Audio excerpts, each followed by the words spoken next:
The worsening insecurity in Nigeria has continued to bring to the fore the question on where we should pay close attention in tackling the menace of insecurity.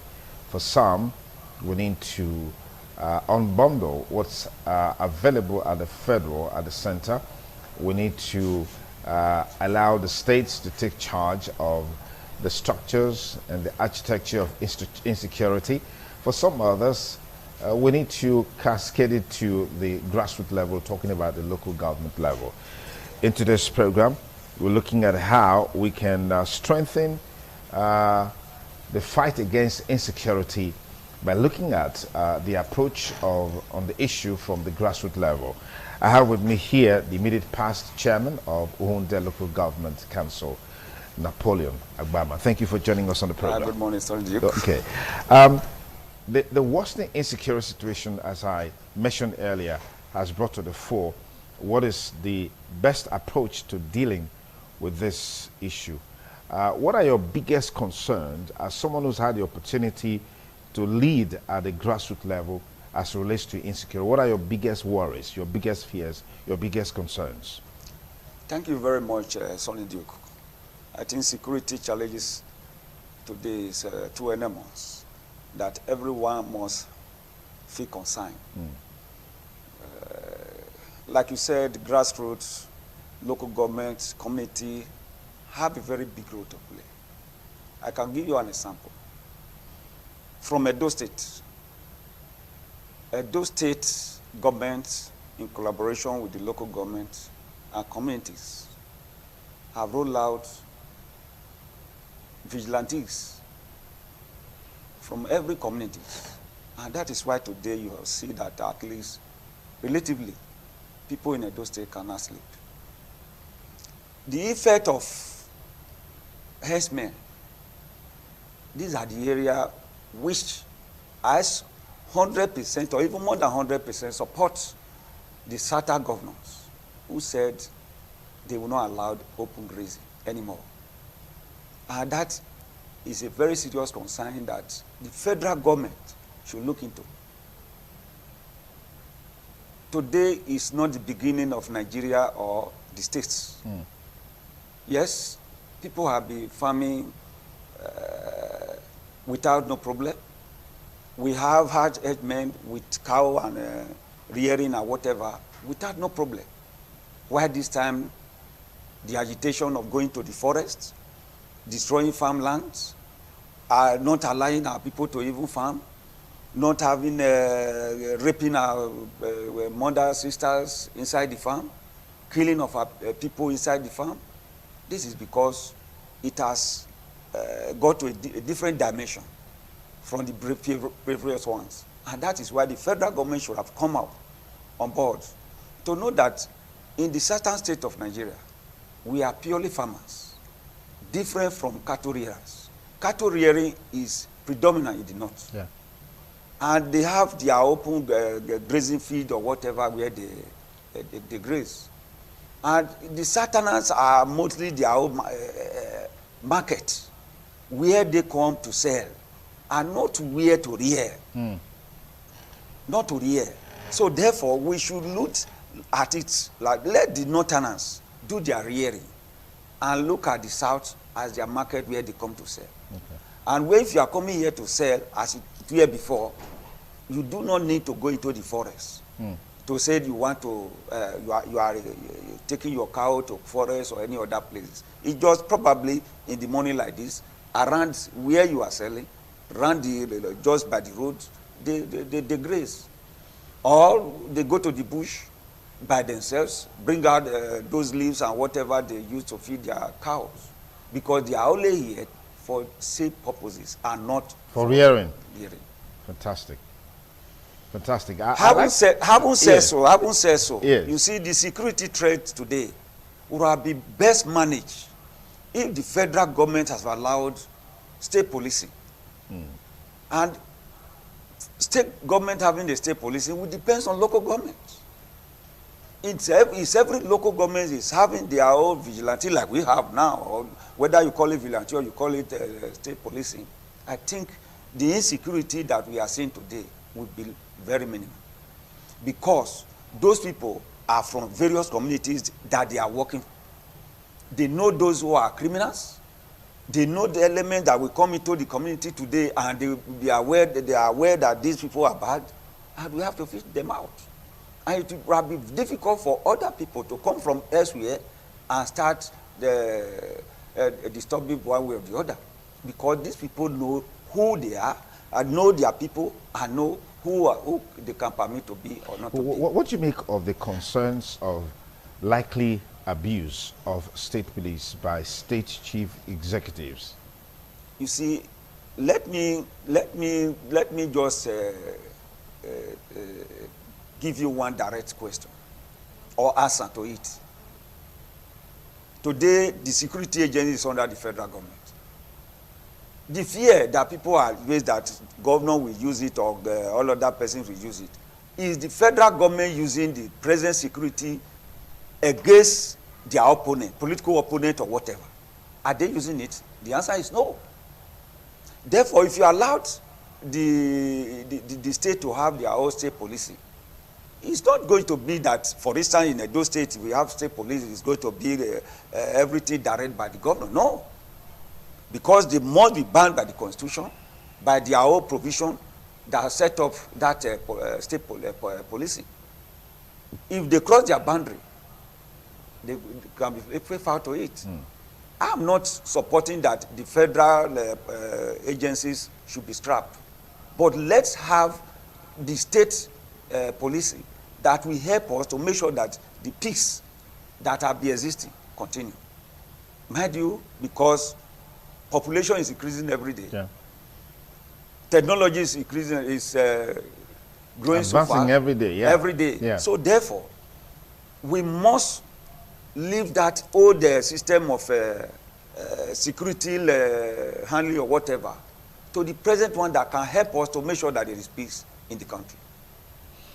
So you are totally in support of South Governor's position that there should be a ban on open grazing? Yes. But you also said a while ago that in time past, we used to have herders take their cows around. You know, so what happens to that? Because ban is ban.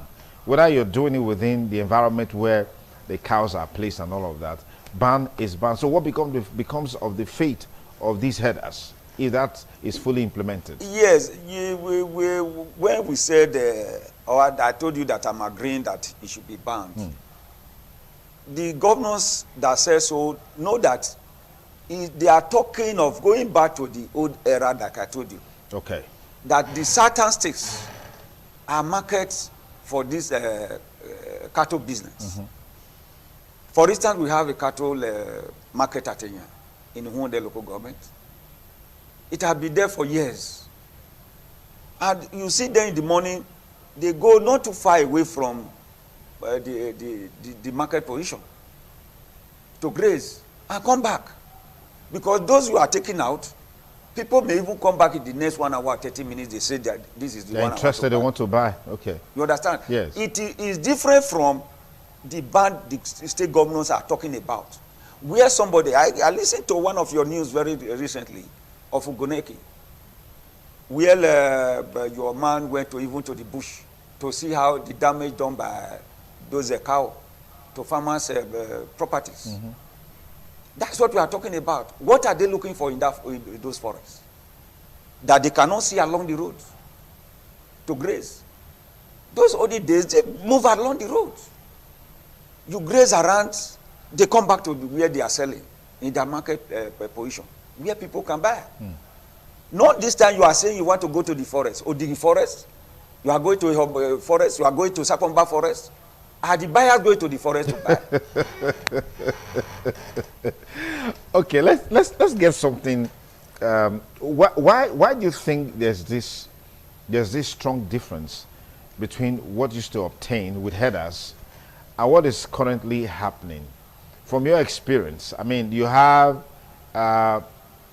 people moving deep down into the forest. Why this attraction into the forest, in your opinion? To me, that is the answer we cannot ask. I cannot give answer to. It is those herdsmen themselves. Be able to tell us, why are you now leaving the former way of your grazing and going into the forest? What are you looking for there? Forest, as we know, is for monkey, wild animal, all of that animal. That is where you get them. And it is not even owned by anybody. That is their natural habitats. But this one that they are saying they want to go to forest for just grazing. What are they grazing inside those forests that are not there along the road? And I believe the type of grasses we know before that they used to graze whatever are not even found in the forest. Those are not even found in the forest. What they graze on are very, very close along the road, not in the forest. Where you have timbers, you have a very thick forest. There are even virgin forests in those states. And you want to go in there to do what? Because if you have taken a sample from a place like if after Omombude school before Labudu, if you go in there, it's a big forest. But they have gone into the forest, established a colony. They are already there. A very big village. If that is what you want to do, I think it is nobody that will allow that. Okay.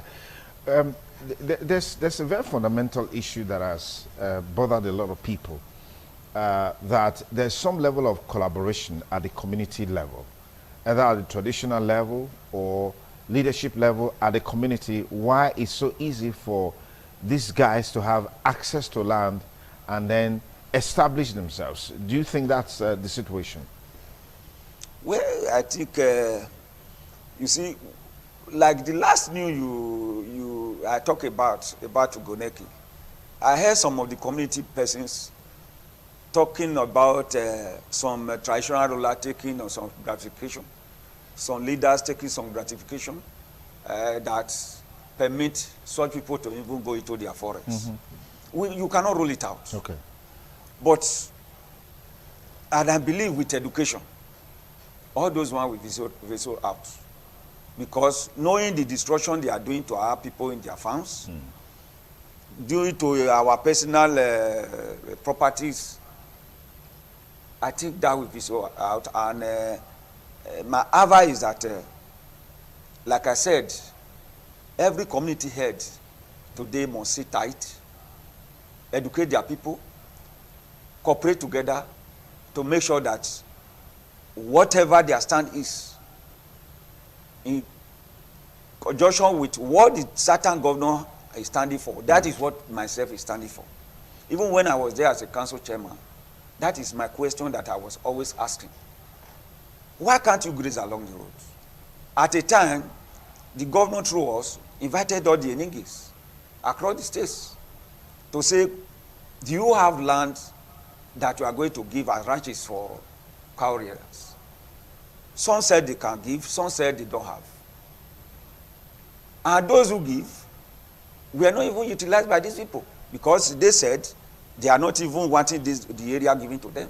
Oh, they said because they want to go to the forest. They said they don't want the areas given to them. Yes, like in Nwode, Enoge of Ugoneki just gave a land along the road, very close to a river, and it's a very massive land. We took them there. This is a place offered to you to stay. They said no, they must go to the forest. And I asked, what is here that you cannot use? What are you looking for in the forest? So what answer did you get? So that is why I said that the answer you put to me just now, that it will be better answer by them. What are you now looking for at the forest? It will be better answered by them. Because if I look at it like the Oriomo example that I just gave just now, if you want to go into the forest so that you cannot make there as your own colony and probably establish and start building house and whatever there, no community leaders will allow you. You said a while ago that with time, even those leadership or traditional leaders who have ceded lands to these headers, it will fizzle out. How possible is that? Because you know, you mentioned a while ago using Orion, for example. these guys are established, they've established themselves, maybe with houses and all of that built. So how do you think it will fizzle out? Fizzle out in what sense? That these guys are going to be removed, or one day they'll pack their things and leave? How would that? How will it fizzle out? No. Those who have established and who now have buildings or whatever in the place, Yes, can only, but the rearing of the cow will not be tolerated in that forest again. If we all agree, like I have agreed with the certain governors, a proper place must be given to them where they can now stay as their whole marketplace. okay. To sell. Every local government must have a place where they now sell cow. And not to move from that marketplace to the forest or any other place, disturbing our farmers not to go to farm, or disturbing their farm, or raping our women inside the farm. Okay, now let's talk about some of your experiences as council chairman in Wunde, particularly at a time that it was very, very risky traveling on the Benin-Ekpoma road without being subjected to the unfortunate situation of kidnap. What specifically did you do, and how did you do it to contribute to the reduction of such incidents on that route? Yes, what we did was just to invite all the community heads, the NGOs, across the local government. Not once, not twice, not thrice. It was almost on a weekly basis. To educate them, to appeal to them to join hands with government, to make sure that issue of kidnapping, all of that related crime are reduced, if not completely wiped out. They cooperated fully with us, and some of their demands were met by us, and a number of young ones were recruited. Some of them under the payroll of the council. Because of the financial position, we could not take more than about 106 vigilante that is under the payroll. But we appeal to communities, and community agree with us. They on their own establish community-based vigilantes. Okay. They were fully cooperating with us. And on a daily basis, the way we shared our map up the area along Benin, Aunchi Road, Benin Agbo Road, all the points were fully mined by the vigilante in collaboration with the police. Okay. That is why we are able to reduce essence of kidnapping in those areas. Going into the bush, even when they kidnap, or they were hiding, that they are hide out or whatever, we are able to locate all those areas. The area they already have some tents where they hide people or whatever, we all destroy, so that they know now that we already are aware of the area where they keep their captive. And that is why we are able to succeed through the collaboration of the communities. They were very cooperative, and I believe that is what is still existing now.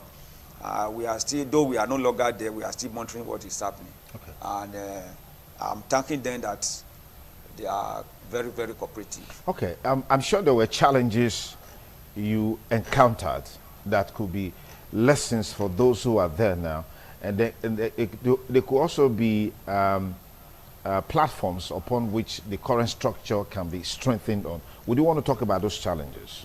Yeah, the challenges as a council, then the first was finance. Because if we have money, we need to at least, because one there was sharing to 6 by me, by way of the way they handle each areas. Okay. With one person's heading all this area. Six units. 6 units. Okay. And the 6 units supposed to have at least a helos and at least 2 motorbikes for urgent Distress calls, response, okay. But we are unable to do it because we don't have money to do that. If you can have government assistance to make sure that those things are in place, or voluntary organizations, it come to a point where I have to call the motorists, those who are having transporters who fly that route, either to Abuja, the northern or whatever, that they should assist us. We were on those at that stage when our tenure ended. And I believe if the government is equally talking to those people to assist, so that in every local government, the vigilantes are having the mobility to move, and it will help to make sure that these things are properly handled. The other difficult area is, like I told you, is the fear the vigilantes we are having at the beginning, that you cannot, if you hold these ones or you do this one, the police we are not cooperative or whatever. Okay. Maybe if they catch you with a gun or something. You understand? Yeah. So until, yes, the CP then, Kokumola, said, no, since you are already employed by the local government and the various DPOs are aware of the number you are operating with, that fear should not be there. You alone cannot go to any operation.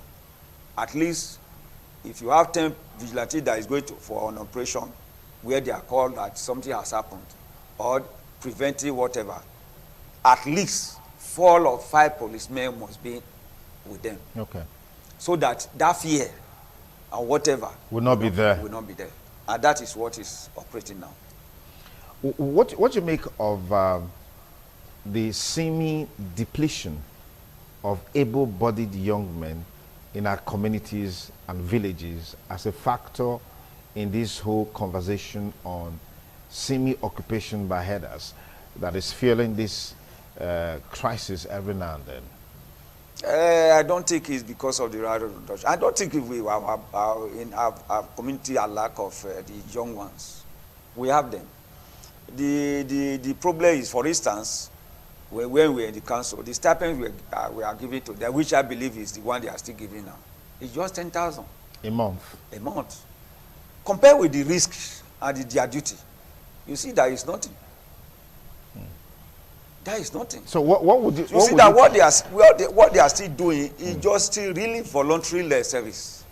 And so many that you see many of these boys now that are doing it, even within the township. Yeah. They are still doing it voluntarily, because compared with what they are taking, the stipends they are getting, it doesn't mark what they are doing, the work they are doing. So I believe our boys So if you had your way, what would have been your recommendation as to take on? Yes, the recommendation is that community policing. Let these boys go into that police community, so that their enumeration can go up. So what would be a recommendation for enumeration? Where that would be if every state have their own. It now depends on your capacity to pay. Well, if you have the capacity to pay 50,000 naira per person, would you do it? Well, I definitely. 2 things is so important in life. Yeah. Security and health. Absolutely. Those 2 areas must, at least to me, has to take the lion's share. Today, security, not only in Nigeria, is all worldwide. Health, the same. So those are the area one must look into and make sure that at least more personnel are employed to it. Because if we have more able men into the community policing, everybody will sleep with the 2 eyes closed. I assure you that. Everybody will sleep with 2 eyes closed. And you see, since the rolling out of this, what we can call, whether vigilante we still call it now in Edo State, relatively, there are type of crime that has already reduced drastically. Yeah. Breaking and entry is no longer too rampant. But you can still hear pocket of kidnapping or whatever. But it has reduced. It's because of the effort of these young ones. So, in your opinion, the way to go is community policing? Yes. And funding is needed? Very, very. Funding and then we need more manpower? Yes. They will also need the collaboration and support from the communities? Exactly. Let me thank you very much, Napoleon Agbama, former chairman of Uhunde local government, for availing us your wealth of knowledge, experience, and All of that, as far as dealing with insecurity is concerned, deploying the grassroots approach as we speak at the moment, we know that it's quite challenging and daunting as it relates to insecurity. Just yesterday, the story came that in Niger State, about 200 students have been kidnapped. What do you make of this seeming free for all, so to speak? It's so easy for this to happen. It's happened in Zamfara State, it's happened in Niger State, and Niger State again. What do you make of this? I have said something just now. That not that the communities are lack of these boys that can counter those terrorists. But do they have the wherewithal to do it? They need vehicles. I listened to one of the news from like the one you said just now. That when they are coming, they come with up to 50 bikes, with up to about 20 or more than 20 hillocks to a community. And you are sending the vigilante or every other person there that doesn't even have 2 hillocks or even 1 bag. How can they encounter such people? That is why I said they must be properly funded. And if we are ready, we must have all those things just by the entrance to every city. By the entrance into every city. For instance, that the one that happened in Niger now, if they have got up to at least 10 hillocks with up to 20 motorbikes standby for those boys, and the moment they hear and they move, they'll be able to save their lives. But they cannot do it by trekking. When those people are ready with hillocks, they are with bags, and we sophisticate their weapons. So that is why I'm using this opportunity to once again thank our vigilante here, because they are trying their best, and I'm appealing to them to continue despite this small stipends they are getting, which is not commensurate to what they are doing. All right, thank you very much for coming on the program. It's a delight having you here. It's the TMI Monday. We'll take a short break. We'll be right back after this short break. Don't go away.